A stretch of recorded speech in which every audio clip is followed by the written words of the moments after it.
Welcome to the Biz Doctor podcast, my love letter to business owners the world over. I'm your host, Lauren Goldstein, award-winning business consultant and advisor fondly nicknamed the Biz Doctor by my clients. I help business owners who are burning the candle at both ends diagnose what is actually keeping them buried in the day-to-day busy work, and then formulate a treatment plan to adjust their business and team to fit them, so they can take a breath and a vacation and have more fun making a bigger impact than ever. So grab your favorite beverage and your earbuds, and let's dive into our latest episode.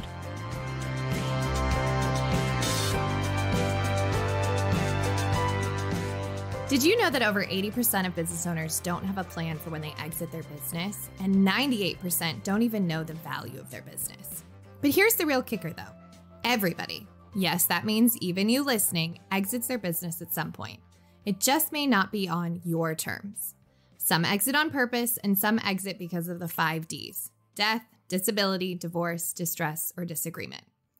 Welcome back to the Biz Doctor podcast. I'm your host, Lauren Goldstein, and I'm joined in the studio by Sarah Goodman to help make sure that you and your business are not part of those statistics and have a fighting chance to truly make an impact and meaningful exit when you want to. Sarah Goodman is a dynamic leader and trailblazer in the world of business advisory and mergers and acquisitions. Drawing from a rich career in mergers and acquisitions, business strategy, and philanthropy, Sarah empowers leaders to unleash their full potential. With a track record of assisting business owners through critical transitions and an enduring passion for creating opportunities for the disadvantaged, Sarah's expertise extends far beyond the boardroom. Through her steadfast commitment to authenticity, empathy, and results-driven leadership, she offers invaluable guidance and support to leaders at all stages of their business journey. As president, managing partner, and founder of Eminence M&A Strategies, Sarah has dedicated this chapter of her career to helping businesses succeed. With expertise spanning brand strategy, business valuations, profit acceleration, and exit planning, Sarah's mission is to guide business owners through their most critical transitions. We're going to dive into exit planning, exit readiness, and M&A overview, which might sound like an overwhelming, complex, or boring subject, but trust me, Sarah breaks it down in a way that makes it so simple to understand and will have you breathing a much-needed sigh of relief in no time. Welcome to the show, Sarah. Thank you so much for having me. That introduction was lovely. Thank you. Thank you. Thank you for being on the show, and I can take almost little credit since that was your very well-written bio, but I am so excited to have you on the show because as fractional COO and business advisor for the past 12 years, I have seen just how ill-prepared most businesses are to exit.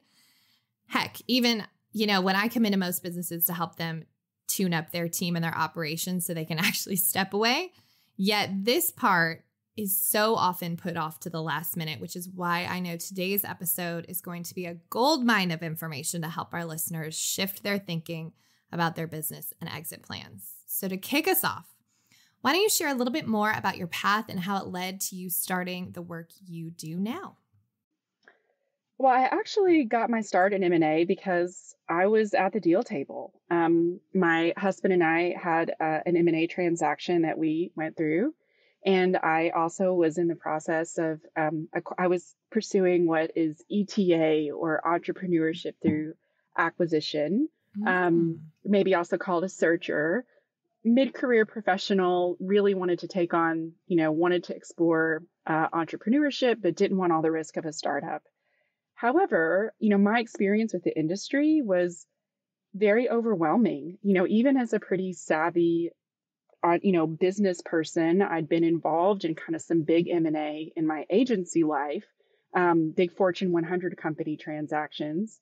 It was pretty overwhelming. It was really frustrating. It felt like at every stage of the process, there was a professional there that was supposed to be helping me, but they were kind of speaking in a language I didn't understand. The fees were very expensive, and I just had a really hard time.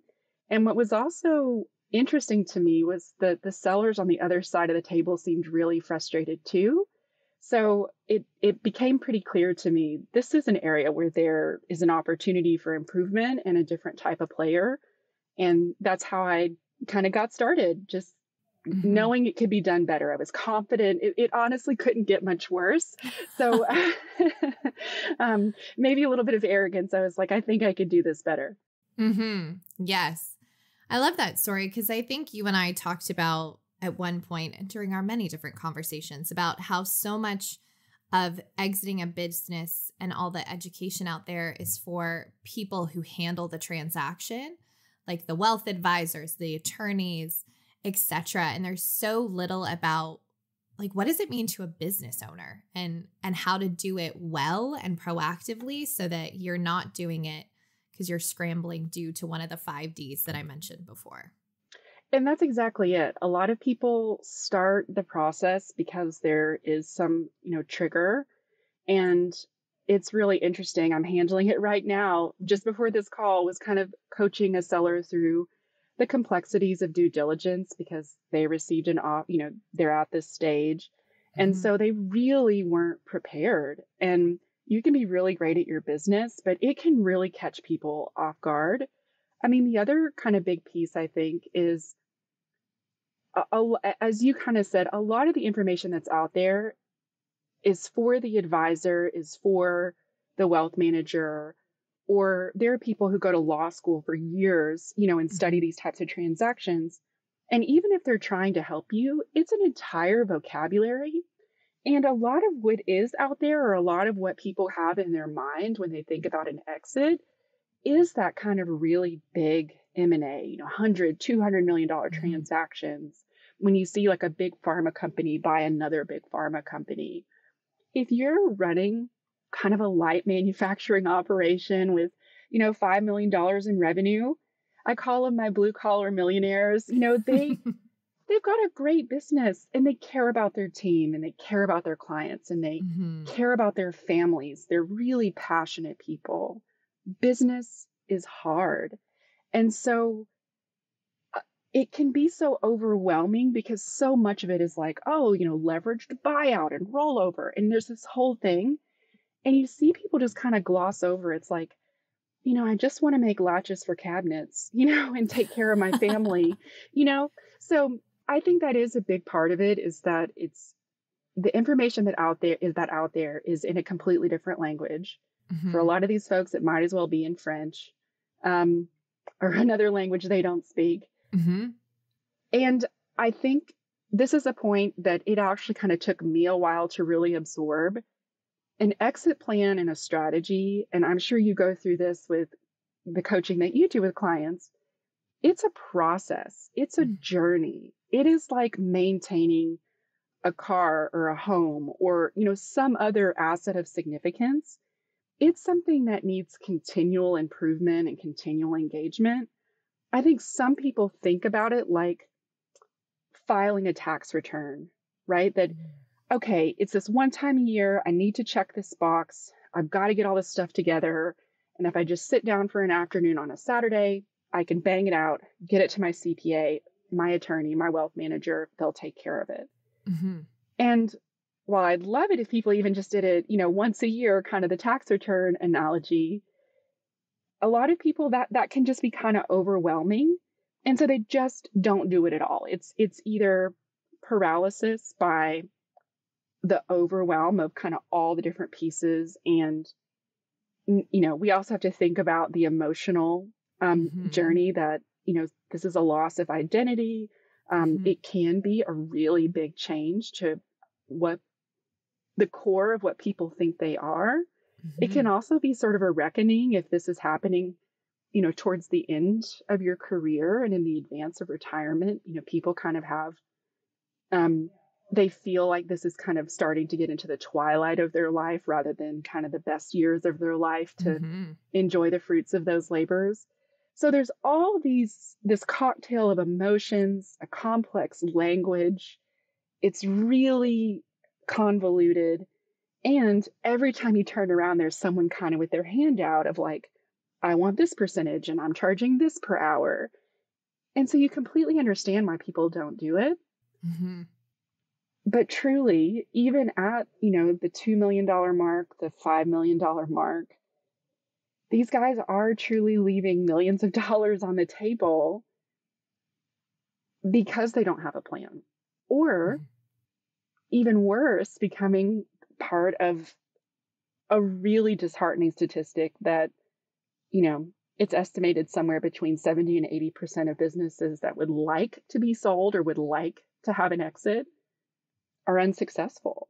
And so thinking about the idea of an 80% failure rate or this really complex process, I mean, you start to understand why people kind of throw their hands up. Like, I'm sure you understand, and this is conversations you have with your clients as well. I mean, even small changes to your business, starting to offload and delegate tasks down to a management person, that is exit planning. That is part of it. And I know that you can, I'm sure you can talk about the difficulty it can be, even that little tiny step compared to the idea of really complex tech strategy. Totally. Yeah.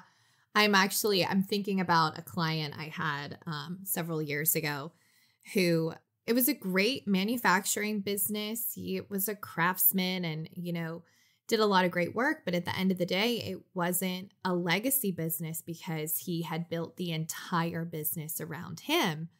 And then, so many small, low market businesses were impacted by COVID. And that was his first 2x4 to the forehead, where he suddenly started seeing why I had been saying, you have these concentrated risks. These are like, if you get hurt or whatnot, like you don't have a plan. And then having COVID shut down a lot of businesses.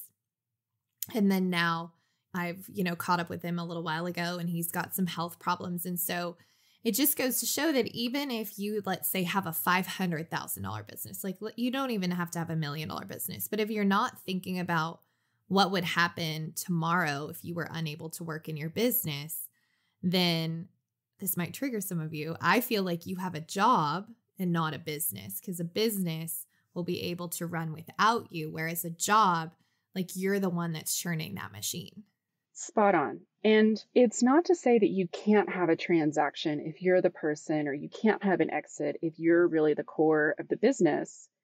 It's just going to be maybe a different transaction, or, the harsh reality is, most Americans really aren't, and this is for beyond just a business owner, but most Americans are pretty ill prepared and don't really understand, what they need to do to plan for those non-working years of their life, their retirement.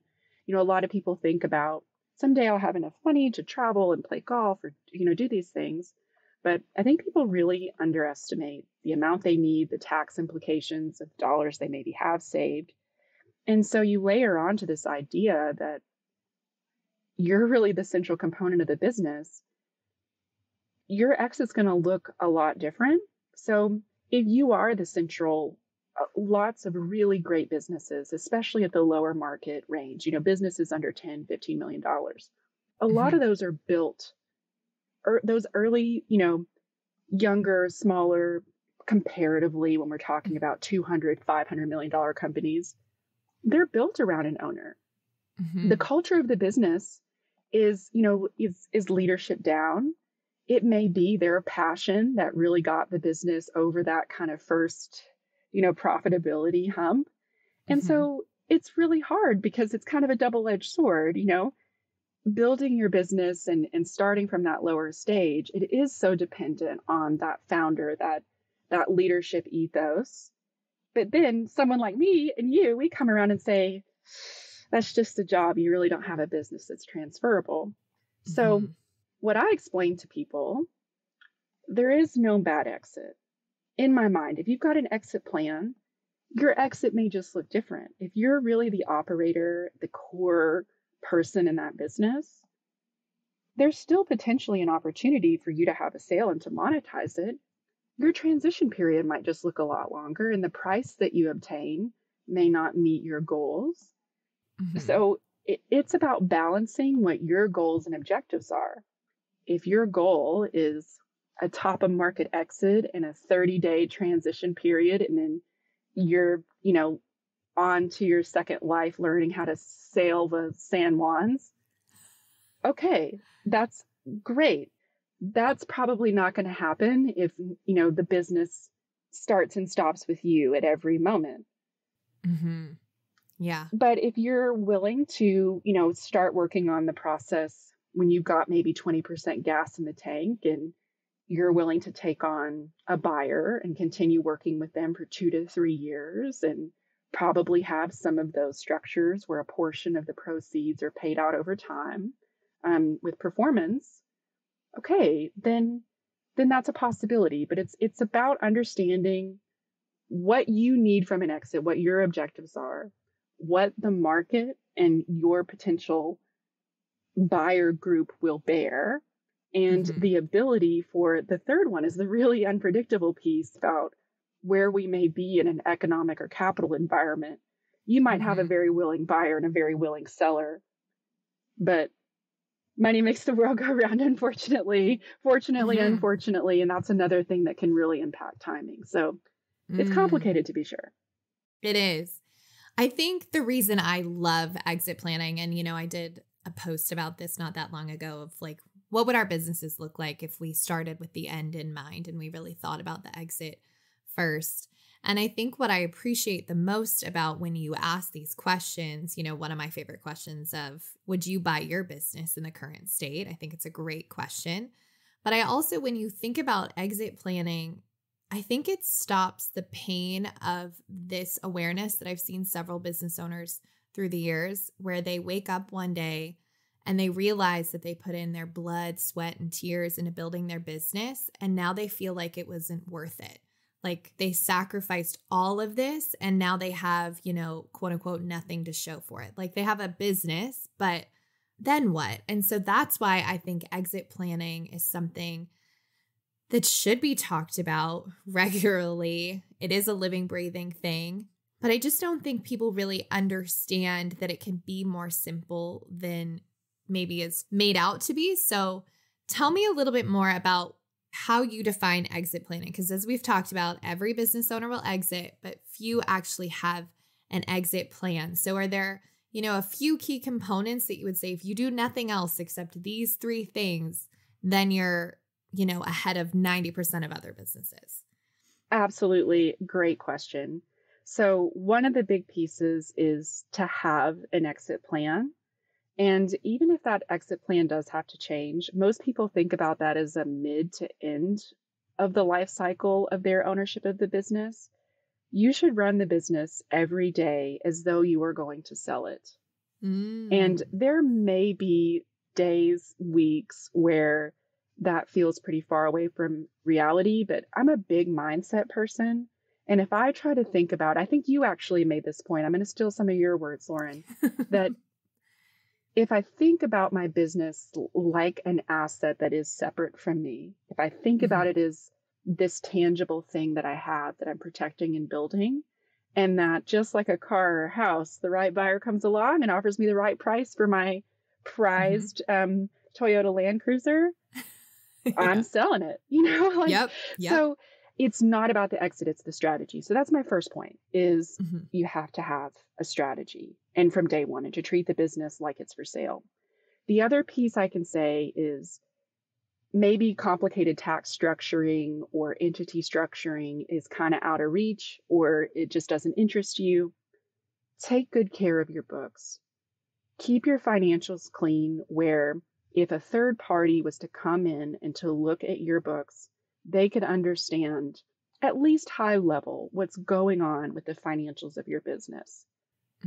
A business, an evaluation of a business is part art, part science. There's a lot of things that go into it, but I've very rarely outside of liquidation seen financials not be a key component to a strong exit and a strong valuation. So you don't have to be a tax wizard to accomplish that. Keep your books clean. If you are going to minimize your tax exposure by including IRS approved personal expenses through your business, make sure that those true discretionary expenses, you're not commingling those, right? So let's say, for example, you run a business where you do have some travel expenses and you had to go to Orlando for a trade show and you decided to take the family along with you. And you've got some extra tickets and some other hotel rooms and some of those other kind of discretionary expenses that didn't really impact the business. I'm not the IRS. I'm not here to tell you whether you should or should not have that in your books. What I am telling you is when it comes time to sell your business, it's really great when an owner has a clear way to define what those kind of true discretionary expenses were and that they have support for it. If you've got a trucking business and you're running all your personal fuel through the business and everything is just on your books as fuel, that doesn't help us. The third thing I would say, so first is have a plan. Run the business like you're planning to sell it. The second is the financials. The third, think about how a third party, just like you did for me at the beginning of this call, how would a third party introduce your business to someone else? Is that easy, digestible, understandable for another person to kind of clearly from the outside see and understand what your business does, who you serve? Is that clear? That's one piece of it. The second piece is, does everybody in your company know that answer? Do they know your kind of mission, like what you're putting out into the world, the customer you serve, the goals of the organization? That's an intangible one. But when we look at companies that have great values and they have strong employee retention, a clear message, mission, internal, external, that's authentic, and everyone is telling the same story, that has a huge value and it drives a lot of other tactical, tangible things about your business. And I just gave you 3 really great things that you can do that really, I didn't give you any kind of complicated reorg, you don't have to have an MBA to do those 3 things. See what I told you guys about her making it so simple? Because I really do think there's this analysis paralysis that happens because we're wearing the CEO hat. We're making sure the company's growing and profitable and the team's happy and the clients are happy. And it just seems like, another thing is this exit plan.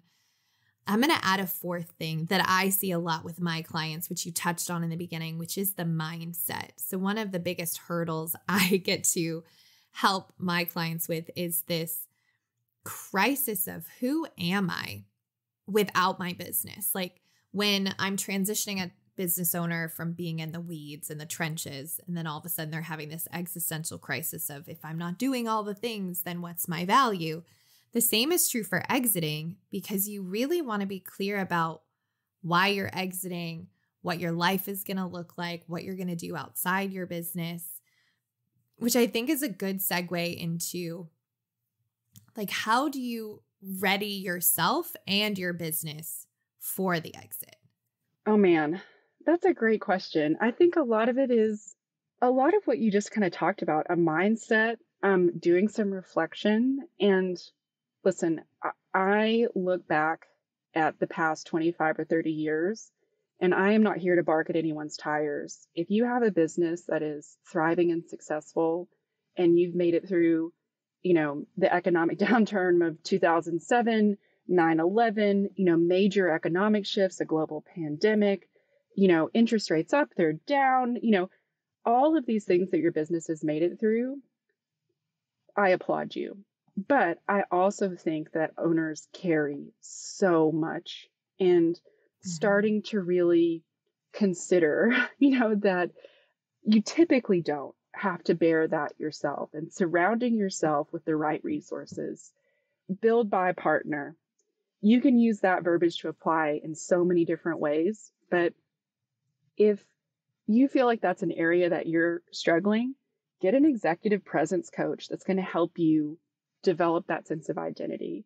If you really don't know how to create that first sales hire, and you don't understand how, to really offload and how to separate your role as CEO and chief sales officer, get a temporary consultant to help you sort through that. Identify what your strengths are and what really is important to you and what matters to you, and start to offload some of that burden, especially the parts that maybe don't bring you happiness or joy, or that you're not particularly great at. And that will make a huge difference, and kind of do it piece by piece. and you can start to really understand where you do bring value to the organization. I promise I won't tell too many stories. I can be long-winded, so Lauren cut me off. But Okay. I had an owner who was so convinced that if he took himself out of the sales cycle, that his sales were going to tank. And it took some time to kind of convince him while he and his spouse were on a European vacation. I said, let's just see what happens. Here is your goal. And I gave them probably a poor man's guidance of real operational support. But I said, in a former life, I was a sales leader. Here's what your instructions are going to be. This is the target you're going to set. You're going to be out for a full month, their kind of sales runway was about 2 weeks. It was their best sales month. Of course it was. Of course it was. And so it was a little bit of an identity crisis of oh gosh, if but we had to kind of have the mindset of there's a lot of value here, right? Your team is really empowered. They feel really engaged in the business when they get to create and share in that win. And you don't have to work 80 hours a week taking every client phone call now, right? You can start to do things like enjoy your evenings and weekends. Yes. You touched on something that I want to make sure that we really say again for those in the back. An exit doesn't have to be this fancy M&A where you got acquired by this huge company. An exit could be just that you've decided that you want to retire at 60. It could be that you just want to work 20 hours a week in the business. It could be that you're shifting from operator to leader and now you just want to have dividends off your business. There's a million of ways to exit. And so that's one of the reasons I wanted to have you on, is because I think so often when we say mergers and acquisitions or business exit planning or exit planning, that all of a sudden we think that that's going to be this huge thing. And it could be, but it also could just be that you've made a decision about how you're prioritizing your time in the business. Absolutely. And you kind of talked about the 5 Ds, right? The reasons that you exit not on your terms. What I kind of tell people is by planning early, you want to be able to have multiple choices, right? When, more often than not, the things that you listed off, I'm sure people are like, oh gosh, my brother and his wife are running their business and they had a divorce and illness, cancer, these things happen. And my gosh, I hope for every business owner that they exit with the perfect organic inbound offer at, $2 million over what they're looking for. I hope every night, that's my wish. But it just doesn't happen usually. So it's exactly what you talked about. One, there's 2 sides to that coin. First, an exit does not have to be this big, complicated M&A transaction with 1 million attorneys and advisors like me and CPAs and all that sort of stuff. That's not required. Closing your business is also sometimes a very valid exit strategy. Selling to a competitor, selling to an employee, selling to your management team, selling to a child or some other person in your family or your kind of close network. What you want to do is you want to have your priority lane. Here's what I want for myself and my business. But you want lots of other exit ramps in case something comes along that forces you off that highway earlier than you were planning. You want to know, okay, if I need to sell the business to my employees, I'm prepared to do that. If something was to happen to me, my significant other, my family, my shareholders, my investors, my employees are going to be protected because I've set up X, Y, and Z. These are things you want to make this.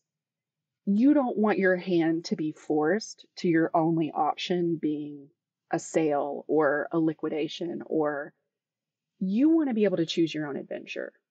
And I think the best question is, which is a question I ask my clients when whether I'm fractional COO, whether they're an advisory, or I'm doing our diagnostic deep dive of, if you took 2 weeks off from your business, what would break?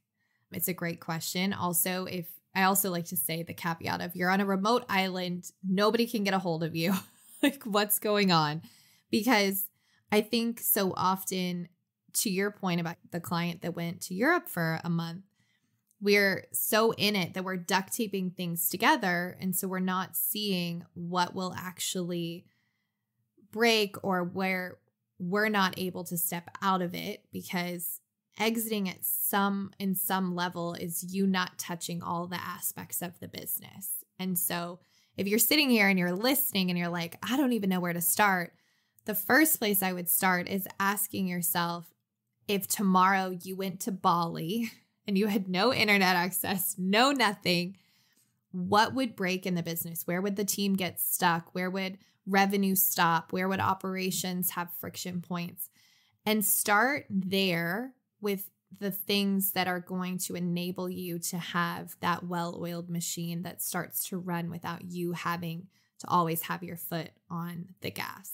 Absolutely. And the other piece I would add is know what your business is worth. You kind of mentioned this in our kind of opening section here, but so many business owners have no idea what their business is worth. It's something that you've devoted an incredible amount of time and energy and capital, and the opportunity cost, not just of like what else you might have done for employment, but time with your family, time with your friends, the mental energy, in the evenings when you put your head on your pillow and you were concerned about payroll, all of those things are what you've poured in.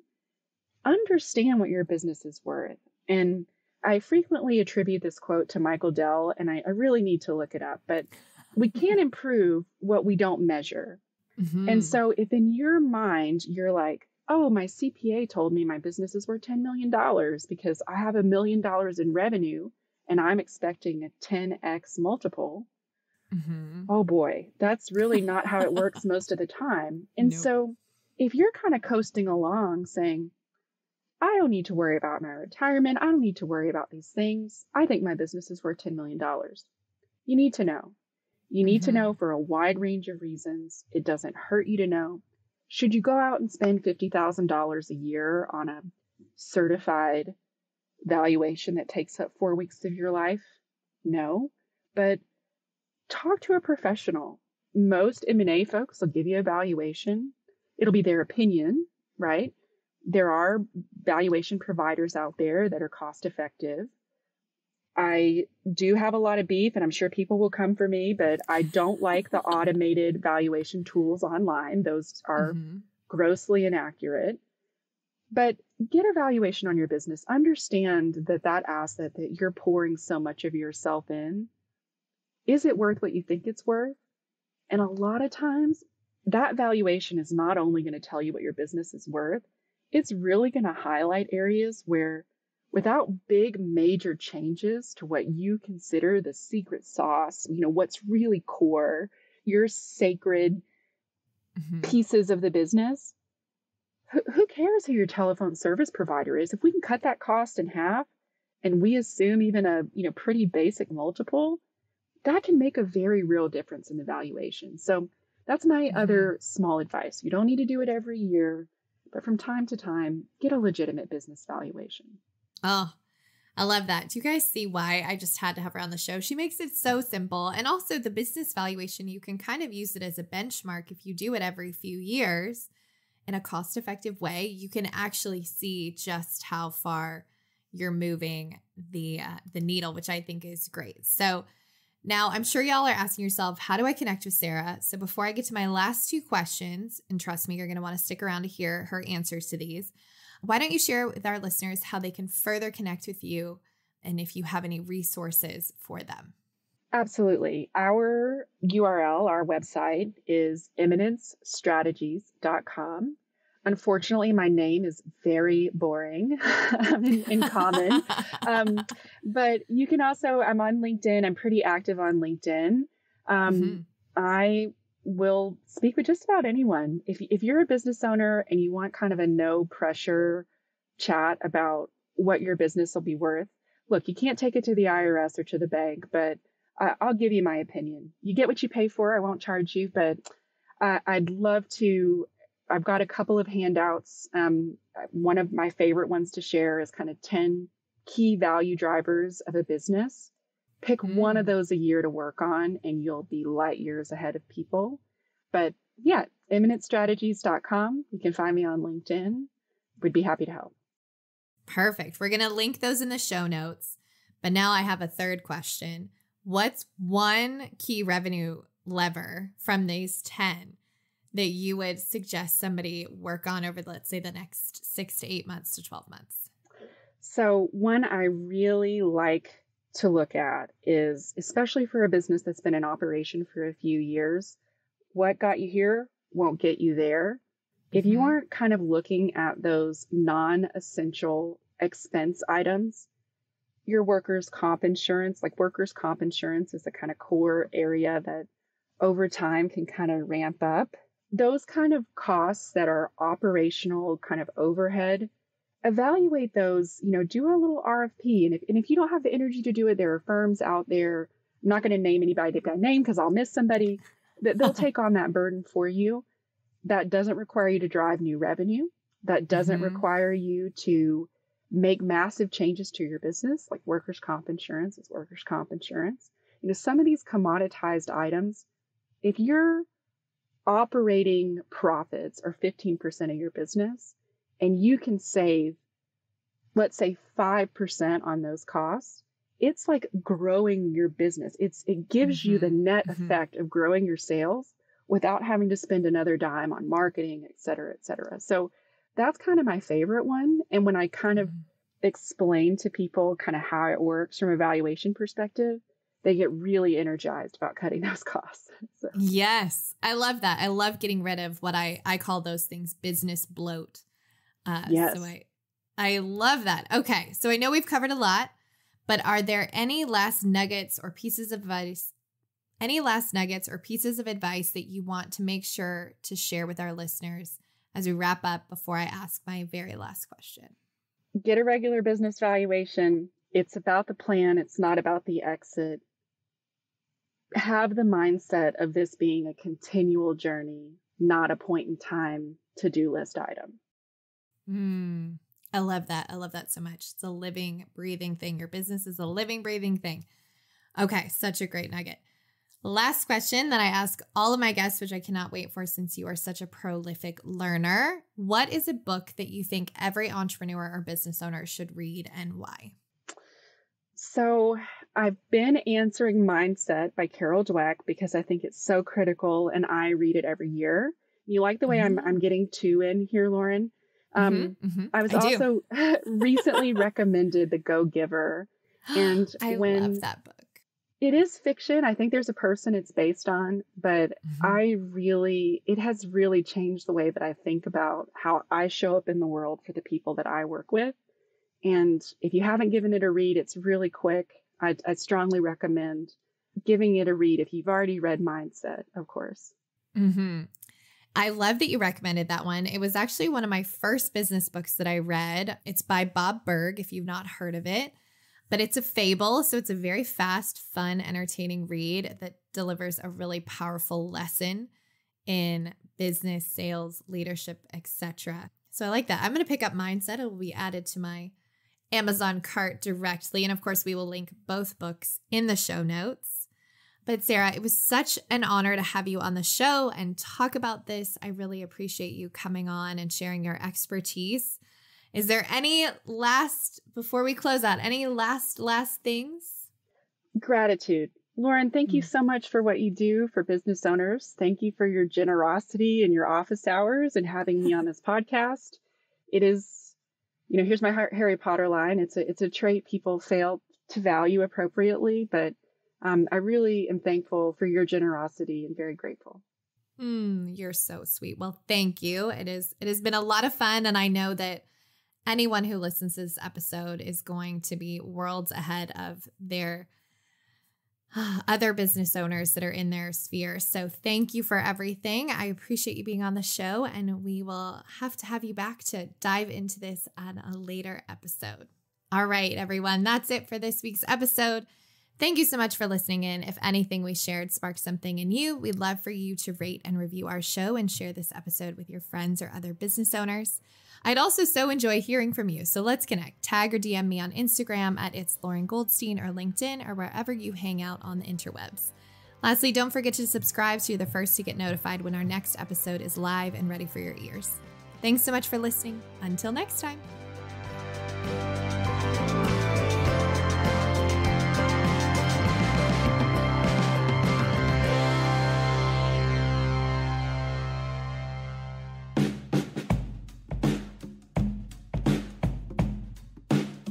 Thank you for listening to the Biz Doctor podcast. Now, I like to say that friends don't let friends WebMD your business. So if you're wondering what your next steps could be, here are some options for you. No matter what, head to the show notes or to my website, goldenkeypartnership.com, for some impactful resources to support you getting out from under your business. That's also where you'll find the links to learn more about our services and how we support business owners, just like you, who are ready to make the successful jump from business operator in the trenches to visionary business owner with more freedom and flexibility. All of that info is on our website, so pop on over to learn more or get in touch. goldenkeypartnership.com. Finally, if you love the Biz Doctor podcast, I'd be so grateful if you would share it with your friends and network and give us a 5-star rating or review wherever you listen to your podcast.